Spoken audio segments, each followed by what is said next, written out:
एक फर्जी दरोगा संजीव कुमार यादव को जब पुलिस छापा मारकर पकड़ने जाता है तब वहां पर पुलिस खुद हैरान हो जाता है कि कहीं मैं असली दरोगा के घर तो नहीं छापा मारने आ गया हूं और यह असली दरोगा तो नहीं है।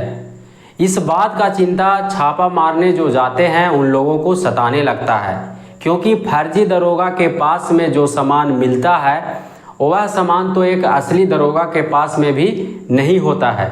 लेकिन फर्जी दरोगा के पास में जो सामान मिलता है और जो दरोगा जी का जो पत्नी होती है वह जब बताती है तब लोग हैरान हो जाते हैं। दरोगा जी का पत्नी जो होती है वह बताती है कि मेरे पिताजी ने कई लाख रुपया देकर मेरा शादी एक दरोगा से करवाए हैं।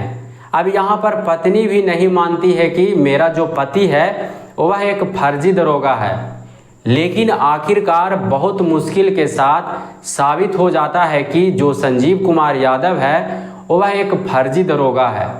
तो आप इस कहानी को पूरा सुनिए, जिससे कि आप लोग भी ऐसे फर्जी दरोगा को आसान तरीके से पहचान सके, क्योंकि यह फर्जी दरोगा जो होता है लोगों के साथ में ढेर सारा पैसा वसूली करता है, लूटता है और लोगों को डरा धमका कर रखता है। इस कहानी को शुरू करने से पहले मैं आपको बता दूं कि मेरा नाम है गुड्डू और मैं इस चैनल पर क्राइम की कहानी आप लोगों को सुनाता हूं। तो आपसे बस एक ही रिक्वेस्ट है कि अगर आप इस चैनल पर पहली बार आए हैं तो इस चैनल को सब्सक्राइब कर लीजिए और वीडियो को लाइक कर दीजिए, जिससे कि मेरा हौसला बढ़ा रहे।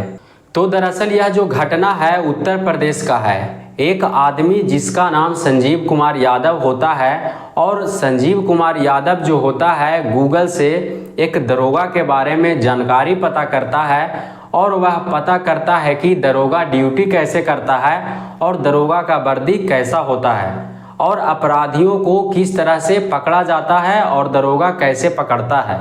इन सारी जानकारी को संजीव कुमार यादव जो होता है गूगल के माध्यम से प्राप्त करता है और जब पूरी जानकारी संजीव कुमार यादव को एक दरोगा के बारे में हो जाता है तब संजीव कुमार यादव जो होता है वह एक दरोगा का ड्रेस सिलवाता है और फिर लोगों से पैसा वसूली करने लगता है।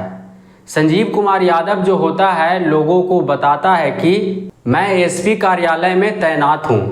अब यह संजीव कुमार यादव जो होता है लोगों को अपने बारे में एक दरोगा बताता है। बात यहाँ तक नहीं रुकता, संजीव कुमार यादव जो होता है एक फर्जी दरोगा होने के बावजूद भी जब शादी करता है तब लड़की के घर वालों को बताता है कि मैं एक दरोगा हूँ और मैं एसपी कार्यालय में तैनात हूँ।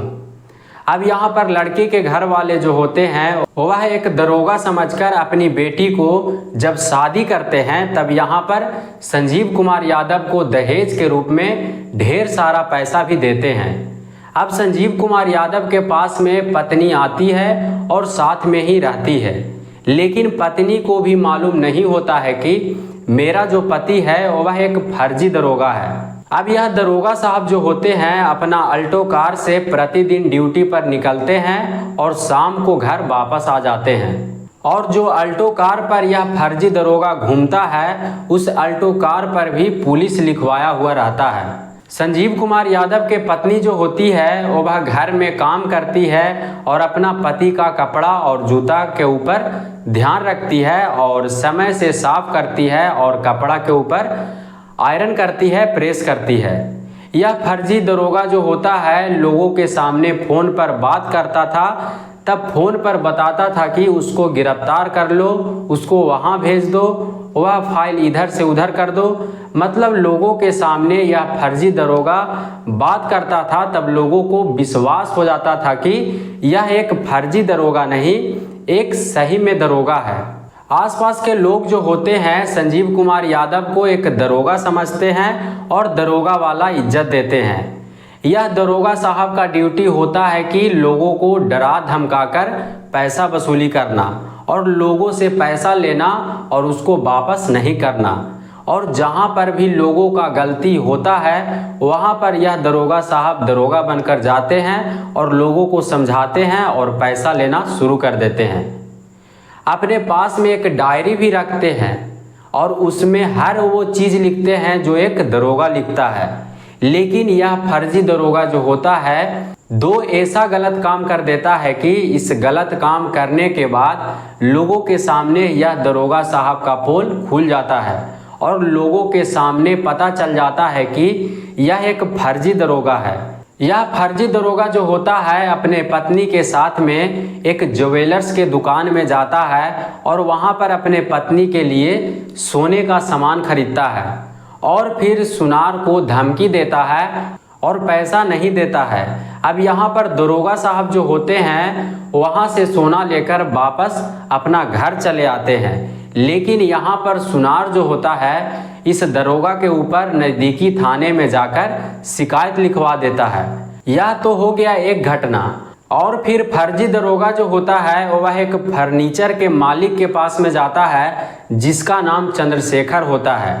अब यहाँ पर फर्जी दरोगा जो होता है चंद्रशेखर के दामाद के साथ में जाता है। अब यहाँ पर चंद्रशेखर के दामाद जो होते हैं वह चंद्रशेखर से यानी अपने ससुर जी से बताते हैं कि संजीव कुमार यादव जो हैं वह एक दरोगा हैं और एसपी कार्यालय में पोस्टिंग है। यहाँ पर चंद्रशेखर जो होता है उसके पास में फर्नीचर का व्यवसाय होता है और वह बहुत ही बड़ा आदमी होता है। अब यहाँ पर फर्जी दरोगा जो होता है चंद्रशेखर जी को बोलता है कि मैं एक ज़मीन ले रहा हूँ और उसमें कुछ पैसा घट रहा है, तो आप मदद कर दीजिए, उसके बाद में मैं सूद के साथ आपको पैसा लौटा दूंगा। अब यहाँ पर चंद्रशेखर जी जो होते हैं इस फर्जी दरोगा को 15 लाख रुपया दे देते हैं। अब यहाँ पर फर्जी दरोगा जो होता है 15 लाख रुपया लेकर अपना घर वापस चला आता है। अब यहाँ पर कुछ समय बीत जाता है, तब फिर चंद्रशेखर जी जो होते हैं इस दरोगा से बोलते हैं कि मेरा पैसा लौटा दीजिए। अब यहाँ पर दरोगा साहब जो होते हैं चंद्रशेखर जी को पैसा नहीं लौटाते हैं और दरोगा के पावर दिखाते हैं और बोलते हैं कि तुमको किसी के केस में जेल भिजवा देंगे। अब यहाँ पर चंद्रशेखर जी जो होते हैं बहुत प्यार से बात करते हैं। तब फिर फर्जी दरोगा जो होता है चंद्रशेखर को 2 चेक देता है। अब यहाँ पर जो चेक देता है वह चेक भी बाउंस कर जाता है। अब चंद्रशेखर जी जो होते हैं वह तंग आ जाते हैं और फिर इस बात को लेकर 15 सितंबर 2024 को अपने नज़दीकी थाने कल्याणपुरी में जाते हैं और वहाँ पर संजीव कुमार यादव के ऊपर शिकायत लिखवाते हैं और यह बताते हैं कि संजीव कुमार यादव जो है मेरा पैसा लिया हुआ है और वापस नहीं कर रहा है। तब कल्याणपुरी के थाने प्रभारी जो होते हैं सुधीर कुमार वह इस शिकायत को लिखते हैं और फिर संजीव कुमार यादव को थाने बुलाते हैं और पूछताछ करते हैं। अब यहाँ पर संजीव कुमार यादव जो होता है वह आता है और एक उल्टा सीधा कहानी को सुनाता है और बताता है कि मैं एसपी कार्यालय में पोस्टिंग हूँ, एक दरोगा हूँ। और इतना कुछ समझाने के बाद वहाँ से संजीव कुमार यादव जो होता है वह वापस अपना घर चला जाता है। अब यहाँ पर थाना प्रभारी सुधीर कुमार जो होते हैं वह इस दरोगा के बारे में जांच करने लगते हैं। अब यहाँ पर इन लोगों के पास में चेक करने का कोई वेबसाइट होता है जहाँ पर संजीव कुमार यादव नाम से चेक किया जाता है एसपी कार्यालय में। एसपी कार्यालय में चेक करते हैं तब एसपी कार्यालय में कोई भी संजीव कुमार यादव नाम का दरोगा नहीं होता है। अब यहाँ पर सुधीर कुमार जो थाना प्रभारी होते हैं उनको शक होने लगता है और शक के आधार पर संजीव कुमार यादव के घर छापा मार देते हैं। तब संजीव कुमार यादव के घर से 7 वर्दी, 12 जोड़ी जूता, 4 दरोगा का टोपी और 4 आईफोन और नेवी आर्मी का कैंटीन कार्ड और भी सरकारी दस्तावेज मिलता है। अब इतना कुछ देखने के बाद छापा मारने के लिए जो जाते हैं वह हैरान हो जाते हैं और सोचने लगते हैं कि कहीं यह सही में तो दरोगा नहीं है। अब इतना कुछ देखने के बाद ऐसा लगने लगता है कि यह एक सही में दरोगा है। इतना ही नहीं, संजीव कुमार यादव के जो पत्नी होती है वह बताती है कि मेरे पिताजी ने लाखों का दहेज देकर एक दरोगा से शादी किए हैं और तुम लोग बता रहे हो कि यह एक फर्जी दरोगा है। यहाँ तक कि संजीव कुमार यादव के आधार कार्ड और पैन कार्ड के ऊपर भी जो फ़ोटो रहता है वह भी वर्दी वाला फ़ोटो होता है। लेकिन कहा जाता है कि फर्जी फर्जी होता है और असली असली होता है। अब यहाँ पर जो आईडी नंबर होता है वह जब चेक किया जाता है तब गलत बताता है।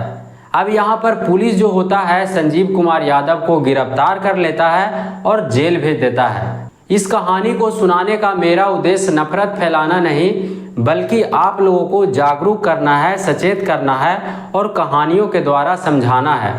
तो जैसा कि आपने देखा कि एक फर्जी दरोगा बनकर लोगों के साथ में कैसे ठगी करता है और लोगों को डरा धमका कर रखता है, तो आप लोग ऐसे दरोगा से बचिए। और आप लोग को जरा सा भी शक हो तो आप लोग अपने नज़दीकी थाने में जाइए और दरोगा के ऊपर शिकायत लिखवाइए। तो इस घटना के बारे में आप लोग का क्या कहना है, आप लोग कमेंट में ज़रूर लिखिएगा। बाकी मिलते हैं अगले किसी कहानी के साथ में। वीडियो पूरा देखने के लिए धन्यवाद।